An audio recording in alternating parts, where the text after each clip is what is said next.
இன்னும் ஒரு மடங்கு கூட்டம் ஜாஸ்தியாகும். மக்களுக்காட்டியுமே மக்களுக்காண்டி ஏதாவது ஒரு நல்லது செய்யும் அப்படின்றத உள்ள இறங்கியிருக்காரு. இறங்கி செய்யறதுக்கு அந்த அளவுக்கு அவர்கிட்ட திறமைகள் கம்மி தான், வாய்ப்பேச்சு ஜாஸ்தி.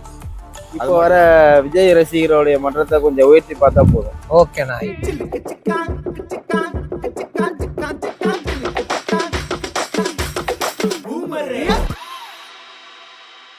இப்போ 2026 ஆட்சியில் வந்து புதுசாக வரணும், தளபதிலாம் வரணும் அப்படின்னு சில பேர் ஆசைப்படுறாங்க.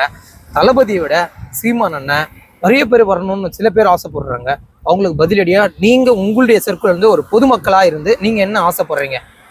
சீமான் சார் சொல்றாருன்னா அது அந்த அளவுக்கு வெளிப்படையாக பேசலாம் வச்சு அது வந்து அவரோட முடிஞ்சு போகுதுன்னு வச்சுக்கொண்டு தான். இறங்கி செய்யறதுக்கு அந்த அளவுக்கு அவர்கிட்ட திறமைகள் கம்மி தான், வாய்ப்பேச்சு ஜாஸ்தி. அது மட்டும்தான்.